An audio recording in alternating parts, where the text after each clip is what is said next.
Hello hello hello everyone, आप सभी का बहुत बहुत स्वागत है एक बार फिर मेरे YouTube channel Zafar sir biology पर। एबीटीए हम लोग कर रहे थे सॉल्व बच्चा लोग, और एबीटीए का जो फर्स्ट सेट था यानी कि SC72 उसको कर दिया गया था सॉल्व। और आज हम लोग नेक्स्ट सेट की तरफ आगे बढ़ रहे हैं जो कि SC155 पेज SC155 पे आपको आना है बाबू। ये इंग्लिश वर्जन है जिसको हम लोग सॉल्व कर रहे हैं, और ये जो एबीटीए सॉल्व करना है ये बहुत इंपॉर्टेंट हो सकता है आपके लिए, क्योंकि फर्स्ट टाइम सेमेस्टर 3 का एग्जाम हो रहा है, क्वेश्चंस के बारे में ज्यादा आइडिया है नहीं, तो एबीटीए को सॉल्व करना बहुत बहुत जरूरी है। तो जिन भी बच्चों ने लेक्चर नंबर 1 यानी कि SC72 का सॉल्व नहीं देखा है वो जाइए क्वेश्चन नंबर 1 से लेकर के 35 तक को देखिए, सॉल्व कीजिए, एक्सप्लेनेशन को ध्यान से देखिए। और आज हम लोग बिना किसी टाइम को वेस्ट किए हुए बाबू स्टार्ट करेंगे SC155। फिर से आपके सामने में 35 क्वेश्चन लेकर के आया गया है सेकंड सेट का, और एक एक करके आपको सॉल्व करके देंगे। सबसे बड़ी बात, जब हम क्वेश्चन को ऐसे ही सरसरी तौर पे पढ़ रहे थे, नॉर्मली बस हम एक विजन लगा रहे थे, तो हम देख रहे थे कि कहीं ना कहीं क्वेश्चन में प्रॉब्लम्स हैं। अब आप लोगों ने जिन्होंने इसको सॉल्व किया हुआ है पहले से SC155 को, मुझे नहीं पता आप लोगों ने कैसे सॉल्व किया, या फिर उसको सॉल्व करने के टाइम पे आप लोगों के मन में कोई डाउट आया या फिर नहीं आया। कहीं ना कहीं कुछ ना कुछ ऑप्शन में मिस्टेक्स मेरे को नजर आई है, कुछ क्वेश्चन में कुछ गड़बड़ी नजर आई है, उसके ऊपर भी डिस्कशन करेंगे, क्या सही होना चाहिए क्या नहीं होना चाहिए, बात उस पर भी होगी। चलिए बाबू शुरू करते हैं आज का सेशन। SC155 क्वेश्चन नंबर 1 से लेकर के क्वेश्चन नंबर 35 आपके लिए सॉल्व किया जाएगा। ओके बच्चा, तो फर्स्ट क्वेश्चन से बिल्कुल स्टार्ट किया जाए। एबीटीए SC155, सभी बच्चे एबीटीए को निकाल लेंगे, बेटर होगा। एबीटीए SC155 का सेट को पहला क्वेश्चन आपके सामने बाबू, फर्स्ट क्वेश्चन आपके सामने पढ़ा जा रहा है कि भाई generally the number of nucleus present in the embryo sac. किस चैप्टर से क्वेश्चन है? ऑब्वियसली इतने दिन से पढ़ रहे हो, chapter number 1 sexual reproduction in flowering plant से क्वेश्चन है। आपसे पूछा जा रहा है कि जो फीमेल गैमेटोफाइट होती है यानी कि एम्ब्रायो सैक होता है, उसके अंदर में कितना न्यूक्लियस होता है। भाई बड़ा ही फेमस स्टेटमेंट है, याद करवाते रहते हैं क्लास में भी कि ये जो स्ट्रक्चर होता है ये होता है 7 सेल्ड 8 न्यूक्लियाई। भूलेंगे नहीं बाबू, कितना कितना होगा? 7 सेल्ड 8 न्यूक्लियाई। तो इसका आंसर कितना होगा? 8 न्यूक्लियाई। कितना आंसर होगा? 8 न्यूक्लियाई यानी ए। तो भाई पहले क्वेश्चन का आंसर क्या निकल करके आता है? ए निकल करके आता है। Number of nucleus embryo sac में 8 होते हैं। चलिए क्वेश्चन नंबर 2 की तरफ आगे बढ़े बच्चा। क्वेश्चन नंबर 2 की तरफ आगे बढ़े। As a result of double fertilization dash is produced. भाई क्या होता है? वो एक fill in the blanks type का क्वेश्चन है बाबू। ये क्वेश्चन को fill in the blanks type का क्वेश्चन बोल सकते हो। और क्वेश्चन पूछा जा रहा है कि डबल फर्टिलाइजेशन के रिजल्ट में क्या बनता है?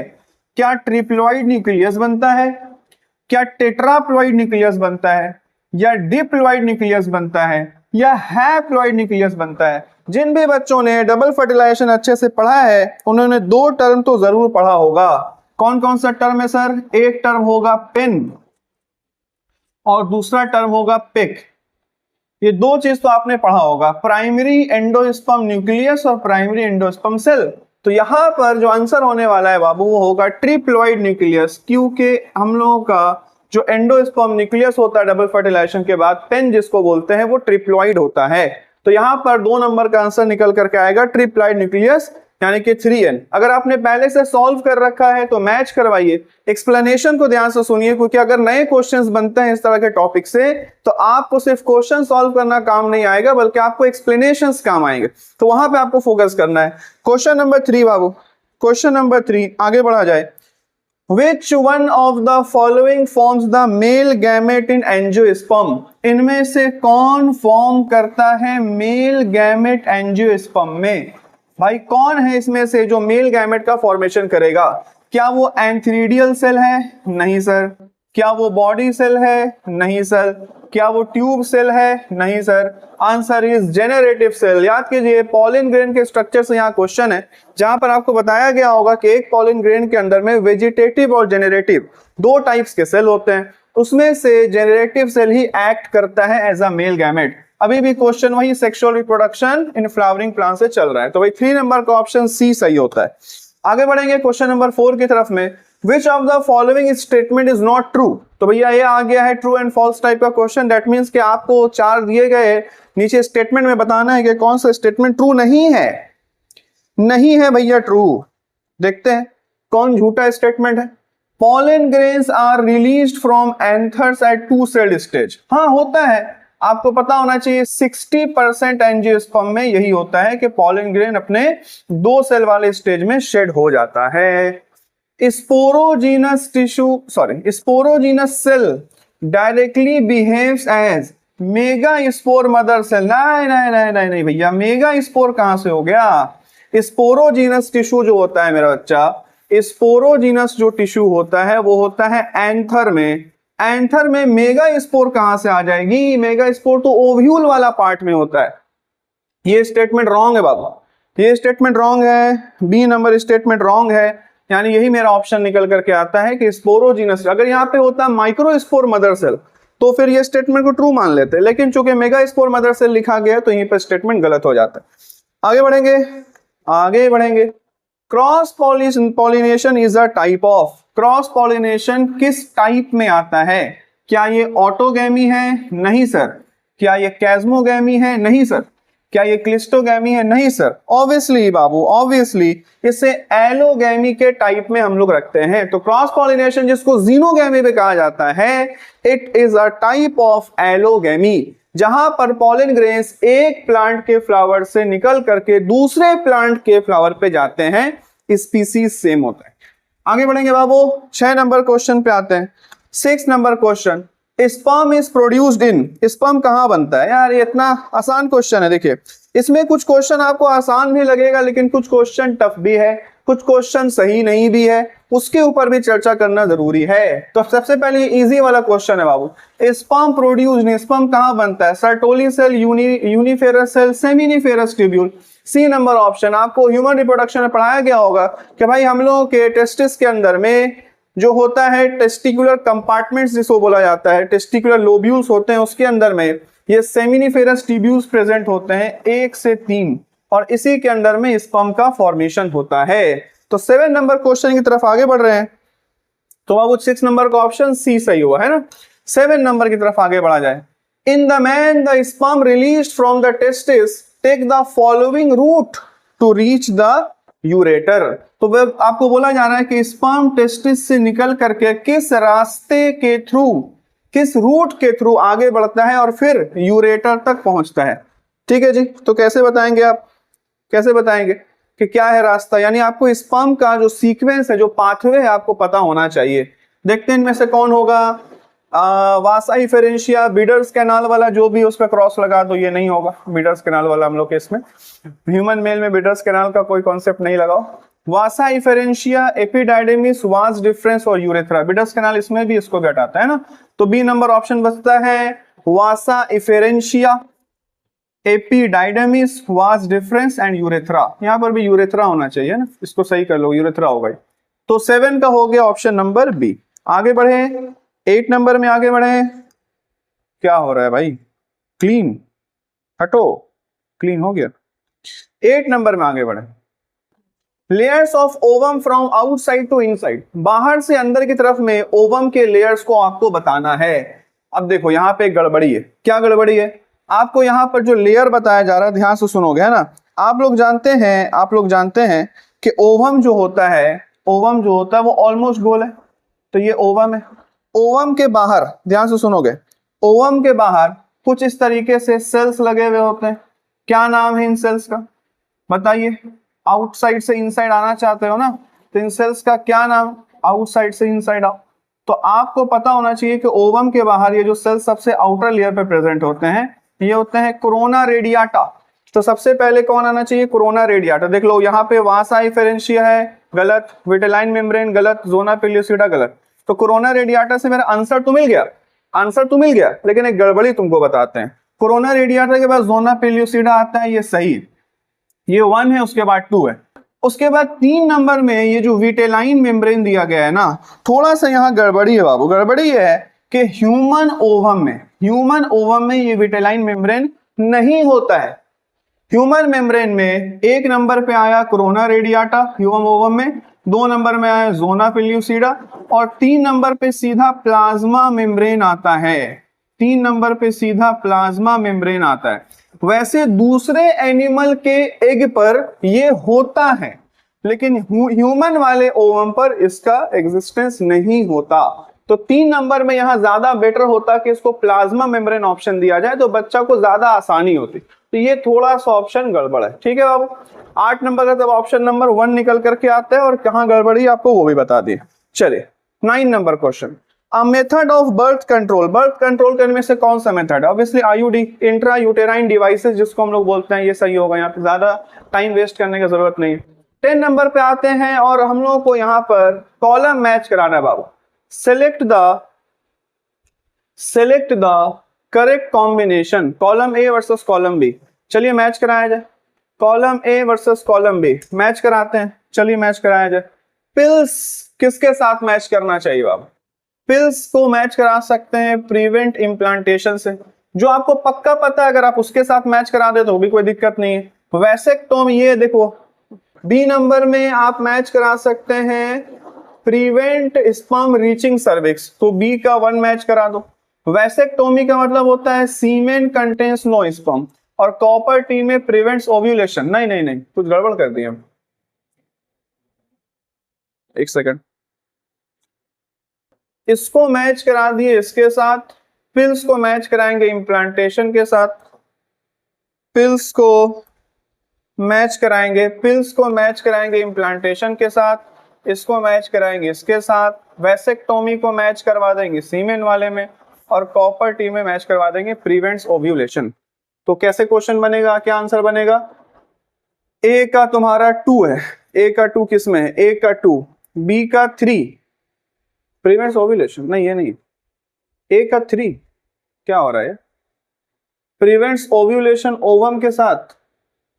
एक सेकेंड, अगर हम लोग यहाँ पर वैसेक्टोमी को, कॉपर टी को, एक सेकेंड, जिसका पता है उससे मैच करा भाई, बी वाले को मैच करा देते इसके साथ। बी का 1 किस में है?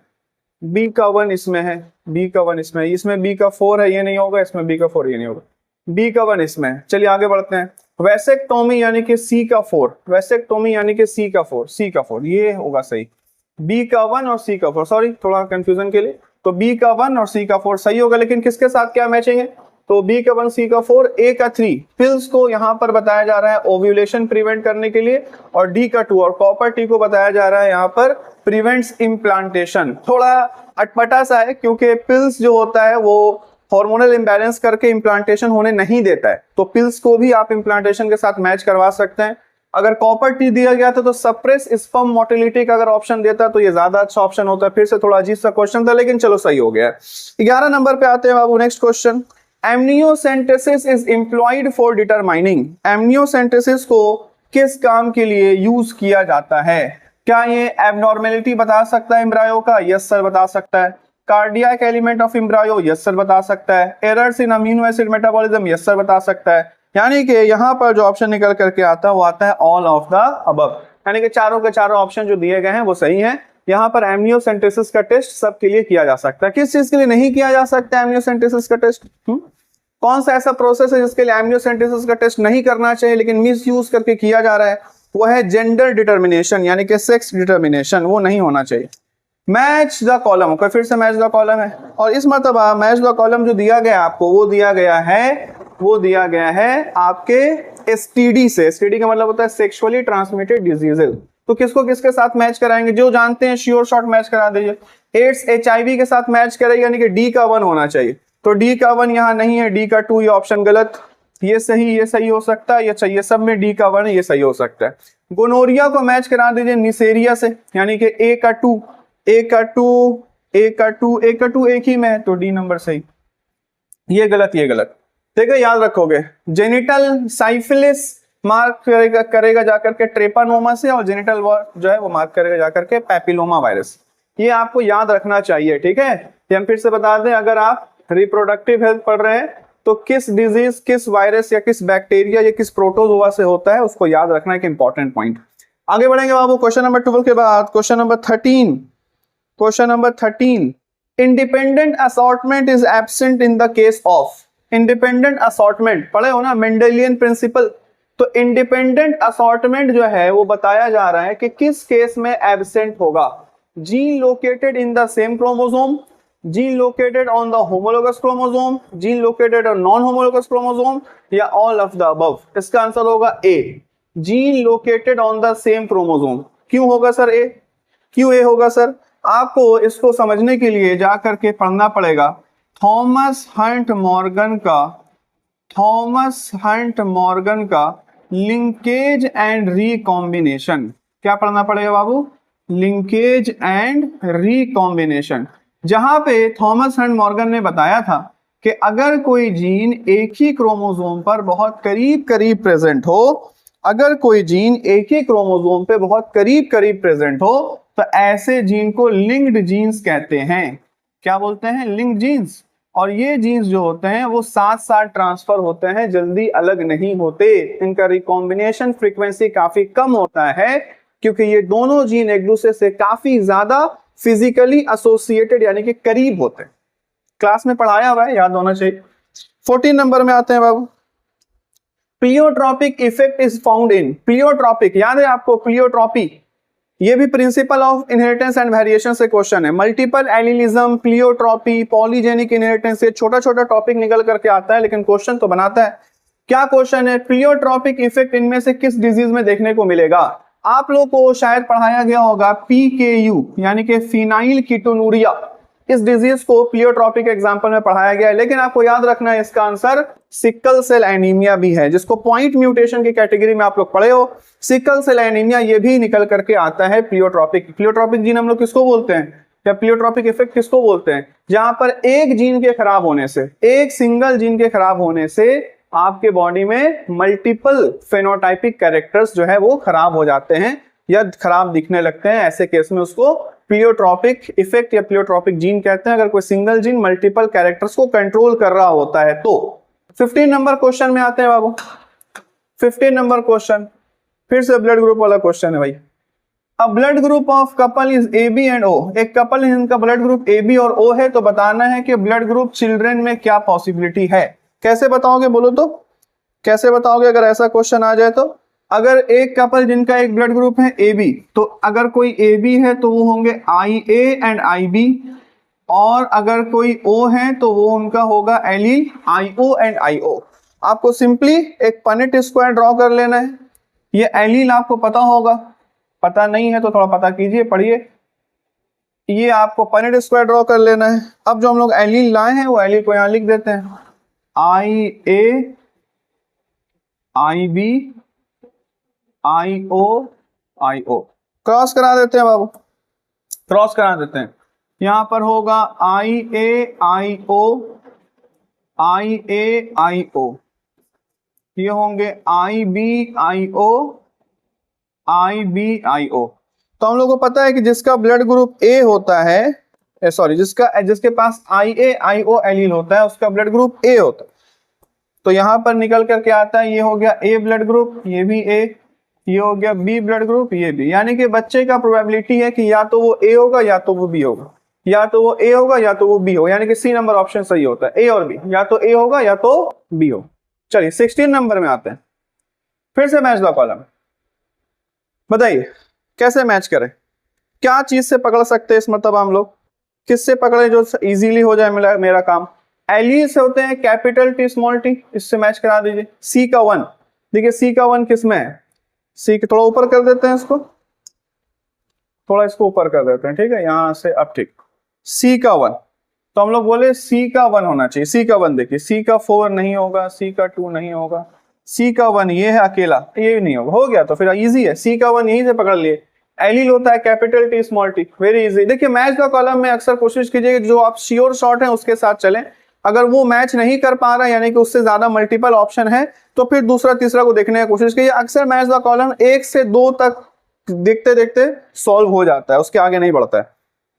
चलिए question number 17, which of the following is the correct combination of Klinefelter syndrome. इनमें से कौन जो है वो क्लाइनफिल्टर सिंड्रोम का करेक्ट कॉम्बिनेशन। आपको पता है क्लाइनफिल्टर सिंड्रोम एक extra copy of X chromosome की वजह से होता है, और ये मेल में होता है, तो answer will be XXY। XY normal होता है मेल का कैरियोटाइप, उसमें और एक एक्स क्रोमोसोम एक्स्ट्रा हो जाता है और बन जाता है XXY। Total number of chromosome बढ़ करके कितना, टोटल नंबर ऑफ क्रोमोसोम बढ़ करके 47, और ये इस तरीके से क्लाइनफिल्टर सिंड्रोम होता है। 18 number question Babu, central dogma of protein synthesis is, पढ़ाया गया है रेप्लिकेशन, ट्रांसक्रिप्शन, ट्रांसलेशन, डीएनए से डीएनए, डीएनए से आरएनए, आरएनए से प्रोटीन। देख लीजिए कौन मैच करता है। डीएनए के बाद ट्रांसलेशन होता है, नहीं, डीएनए के बाद ट्रांसक्रिप्शन होता है, एमआरएनए बनता है, ट्रांसलेशन होता है, प्रोटीन बनता है। यस, बी नंबर ऑप्शन सही है। डीएनए के बाद ट्रांसक्रिप्शन होगा, उससे एमआरएनए बनेगा, ट्रांसलेशन होगा, फिर प्रोटीन बनेगा। तो 18 का बी। आगे बढ़ा जाए, 19 number, repressor bind to operator of lac operon, what happened. अच्छा, ये क्वेश्चन लैक ऑपेरॉन से ऑब्वियसली यहाँ पे लिख ही दिया है। बोल रहा है कि जब रिप्रेसर, रिप्रेसर क्या होता है बाबू, रिप्रेसर प्रोटीन होता है ना। बोल रहा है कि जाकर के बाइंड कर जाएगा ऑपरेटर से, तो क्या होगा, ऑपरेटर से जब रिप्रेसर बाइंड कर जाता है बाबू, तो आरएनए पॉलीमरेज जब प्रोमोटर पे बैठता है तो उसको आगे बढ़ने नहीं देता, उसको ब्लॉक कर देता है। ये ऑपरेटर है, ये मेरा प्रोमोटर है। आरएनए पॉलीमरेज प्रोमोटर पे आके बैठता है और फिर धीरे धीरे करके आगे बढ़ता है। उसका जो सामने वाला जीन है, जिसको हम लोग स्ट्रक्चरल जीन बोलते हैं, लैक ऑपेरॉन में आपको ZY1 में पढ़ाया गया उस जीन को, तो उसके ऊपर से जब तक आरएनए पॉलीमरेज गुजरेगा नहीं, तब तक ट्रांसक्रिप्शन नहीं होगा, तब तक आरएनए नहीं बनेगा। अब चूंकि ऑपरेटर पे आकर के ये प्रोटीन बैठ गया है, तो आरएनए पॉलीमरेज को आगे बढ़ने नहीं देता, जिसके कारण आरएनए पॉलीमरेज उस जीन के ऊपर से गुजर नहीं पाता और प्रोटीन नहीं बन पाता। तो क्या होगा यहाँ पर, structural gene XYZ fails to transcribe. Yes, structural gene जो XYZ है उसका ट्रांसक्रिप्शन नहीं होगा। अगर ऑपरेटर के साथ प्रोटीन का बाइंडिंग हो जाती है तो ये समझ लीजिए कि जीन जो है वो एक्टिवेट नहीं होगा, डीएक्टिवेट हो जाएगा। ये लैक ऑपेरॉन के टॉपिक में आपको पढ़ाया गया है। Basically regulation of gene expression बोल करके इसको पढ़ाया जाता है कि लैक्टोज के प्रेजेंस में ई कोलाई बैक्टीरिया में किस तरीके से जीन एक्टिवेट हो जाते हैं और लैक्टोज के एब्सेंस में किस तरीके से जीन जो होते हैं वो डीएक्टिवेट हो जाते हैं, यानी काम नहीं करते। 20 नंबर, ओकाजाकी फ्रैगमेंट्स, बहुत फेमस क्वेश्चन है बाबू। ओकाजाकी फ्रैगमेंट्स कहां देखने को मिलता है, आरएनए नहीं है, शॉर्ट डीएनए फ्रैगमेंट है लीडिंग स्ट्रैंड पे, ना ना ना, शॉर्ट डीएनए फ्रैगमेंट है lagging, yes yes, short DNA fragment से लैगिंग स्ट्रैंड पे। क्या कोई बच्चा इसका रीजन बता सकता है कि ओकाजाकी फ्रैगमेंट्स का फॉर्मेशन ही क्यों होता है, ओकाजाकी फ्रैगमेंट्स का फॉर्मेशन क्यों होता है, इसका मेन कारण क्या है, कमेंट सेक्शन में थोड़ा करके बताइए। तो जिन भी बच्चों ने कहा था या कहा है या कर चुके हैं इस पूरा सेट को सॉल्व, तो आपको पता होना चाहिए कि लैगिंग स्ट्रैंड पे ओकाजाकी फ्रैगमेंट्स बनता है। तो ओकाजाकी फ्रैगमेंट्स बनने का रीजन क्या है, कमेंट कीजिए तो देखते हैं कितना बच्चा इसका सही आंसर कमेंट कर पाता है कि ओकाजाकी फ्रैगमेंट्स क्यों बनते हैं। चलिए, question number 21, special unwinding enzyme that breaks hydrogen bond between two strands of DNA, DNA helicase, एकदम भूलना नहीं बाबू, कुछ कुछ स्पेसिफिक एंजाइम है जिसका काम एकदम तुरंत याद होना चाहिए। डीएनए पॉलीमरेज का क्या काम है, डीएनए हेलिकेज का क्या काम है, टोपोआइसोमरेज का क्या काम है, डीएनए लाइगेज का क्या काम है, एसएसबीपी का क्या काम है, वो एकदम सिंगल लाइन फंक्शन तुरंत तुरंत याद होना चाहिए। आगे बढ़ेंगे, कोडोन एयूजी, एयूजी को कौन सा कोड बोलते हैं बच्चा, एयूजी को कौन सा कोड बोलते हैं, दो नाम बोल सकते हो, या तो तुम इसको बोलोगे स्टार्ट कोडोन या तुम इसको बोल सकते हो इनिशिएशन कोडोन। क्या बोल सकते हैं, इनिशिएशन कोडोन। और ये कोड करता है ए, यानी कि मीथियोनिन को। ये एकदम डायरेक्ट आंसर बाबू, याद करना पड़ेगा। एयूजी का जो नाम का कोड होगा वो मीथियोनिन नाम के अमीनो एसिड को कोड करेगा। 23 नंबर पे आते हैं 23, आरएनए पॉलीमरेज 1, ओहो, आरएनए पॉलीमरेज 1 कैटेगराइज कर दिया है पॉलीमरेज को, सही है भाई। कैटेलाइजेस द सिंथेसिस ऑफ, इनमें से किस आरएनए का सिंथेसिस जो है वो आरएनए पॉलीमरेज नंबर 1 करता है, तो इसका आंसर होगा बाबू आर आरएनए। क्या आंसर होगा इसका, R rRNA, R for ribosomal. अब ये उटपटांग क्वेश्चन चूंकि पूछा है तो हम तुमको बता देते हैं, जो मेरे पास में आरएनए पॉलीमरेज 1 है, आरएनए पॉलीमरेज नंबर 1, ये आर आरएनए का सिंथेसिस करता है। अगर आरएनए पॉलीमरेज 2 पूछेगा तो वो एमआरएनए का सिंथेसिस करता है, और अगर आरएनए पॉलीमरेज 3 पूछेगा तो वो टीआरएनए का सिंथेसिस करता है। ठीक है, बता दिए एक्स्ट्रा ताकि याद रहे। ये तो आंसर किया अभी, ये भी बता दिए, ये भी बता दिए। अगर पॉल 2 है तो एमआरएनए, आरएनए पॉलीमरेज 2 है तो एमआरएनए, और आरएनए पॉलीमरेज 3 है तो टीआरएनए। आगे आगे आगे, होमोलोगस ऑर्गन्स आर, इनमें से कौन होमोलोगस ऑर्गन है, याद कीजिए। होमोलोगस ऑर्गन का जो क्वेश्चन है वो पूछा जाता है एवोल्यूशन से, जहां पे हम लोग बोलते हैं कि जो फंक्शन है वो डिफरेंट होगा लेकिन जो इंटरनल स्ट्रक्चर है वो सेम होगा। वैसे को हम लोग होमोलोगस का सॉल्वेंट बोलते हैं tail of bird, monkey and scorpion, ना नहीं ये नहीं होगा। Sting of honey bee, scorpion and fangs of snake, नहीं नहीं नहीं ये भी नहीं होगा। विंग्स ऑफ बटरफ्लाई और फिश, नहीं होगा। पैडल ऑफ व्हेल, व्हेल का paddle. Front legs of horse and arms of, yes तीनों का तीनों यहाँ पर मैमल है। व्हेल का पैडल यानी कि अगला हाथ जिससे वो तैरती है। फ्रंट लेग्स ऑफ हॉर्स और आर्म्स ऑफ ह्यूमन। हम लोग सब के अंदर में सेम बोन्स पाए जाते हैं, humerus, radius and ulna, carpals, metacarpals, phalanges. आगे बढ़ेंगे बाबू। Question number 25, genetic drift is change of. अच्छा क्वेश्चन है, अच्छा क्वेश्चन है। क्वेश्चन किस टॉपिक से है? क्वेश्चन है हार्डी-विंगबर्ग इक्विलिब्रियम से। बोल रहा है कि जेनेटिक ड्रिफ्ट क्या चीज में चेंज होता है? Gene frequency in same generation, appearance of recessive gene नहीं, gene frequency from one generation to next, none of this नहीं।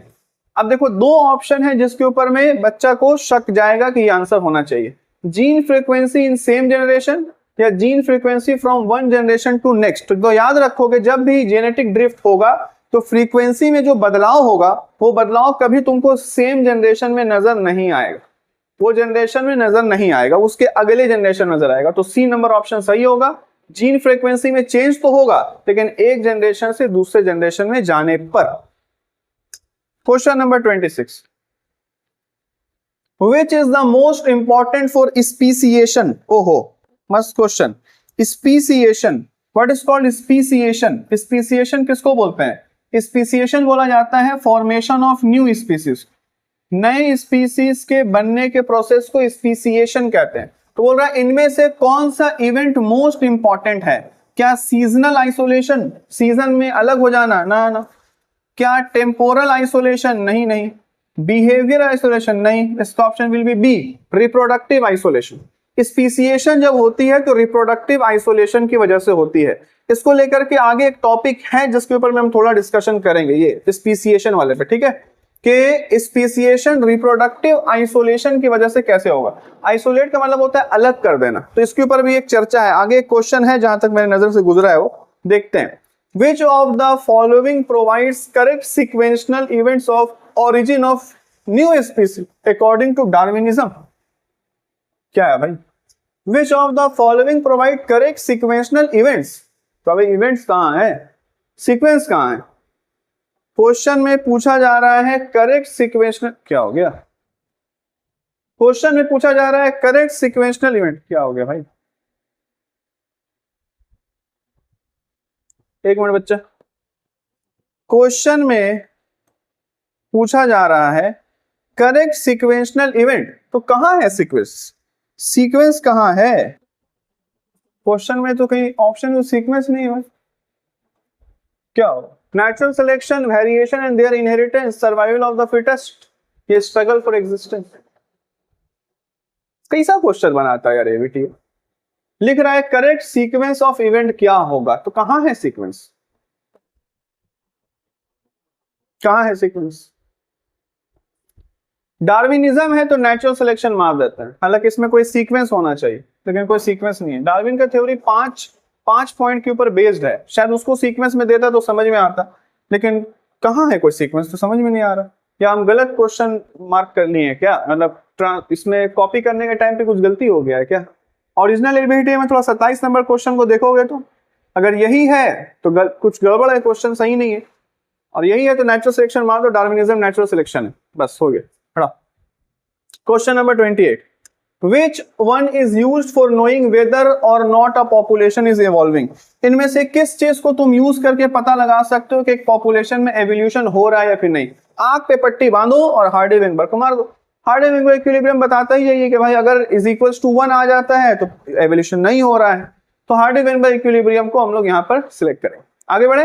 एलो, देखो यही तुमको बता रहे थे। 29 नंबर क्वेश्चन पढ़ो, एलोपैट्रिक स्पीसिएशन। अब जो बच्चा क्वेश्चन सॉल्व कर लिया है वो थोड़ा हमको कमेंट करे तो एलोपैट्रिक स्पीसिएशन किसको बोलते हैं या एलोपैट्रिक स्पीसीज किसको बोला जाता है? हाँ जी कमेंट कीजिए तो देखें कितना बच्चा को पता है एलोपैट्रिक स्पीसीज। नेट वेट से सर्च करके, नहीं पता है तो पता है, नहीं पता है तो कमेंट में लिखो कि सर नहीं पता है।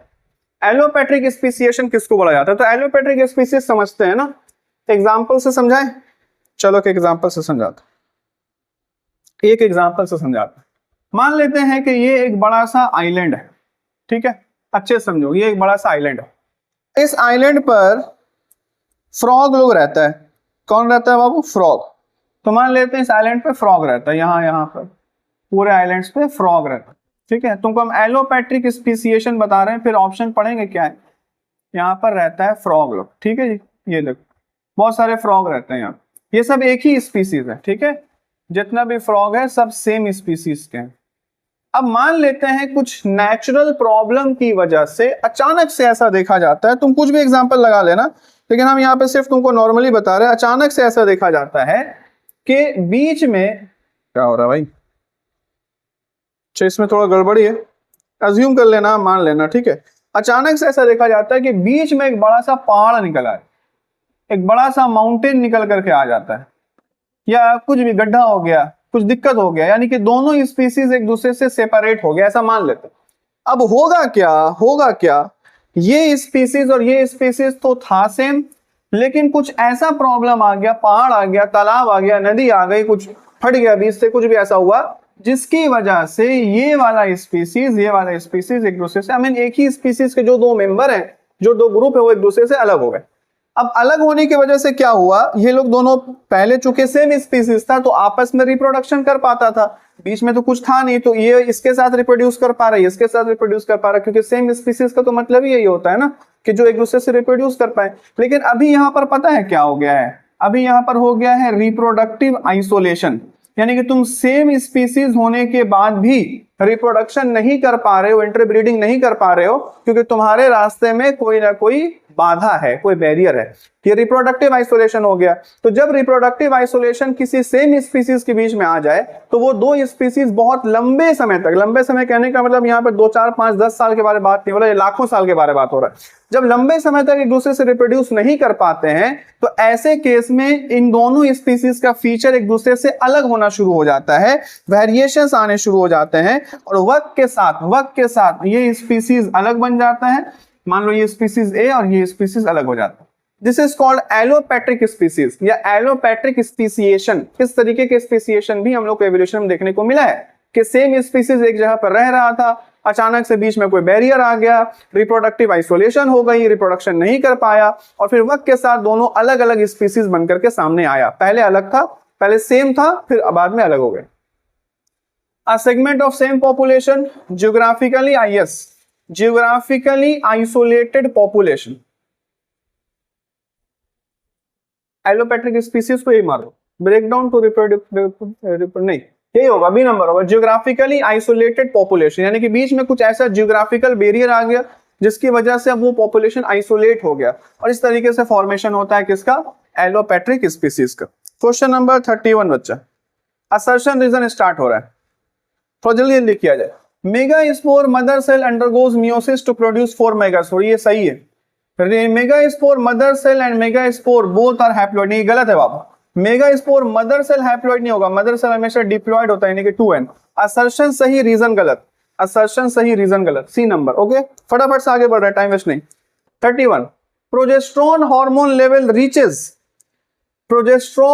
Level reaches peak during luteal phase of menstrual cycle, ये सही स्टेटमेंट है, असर्शन सही है।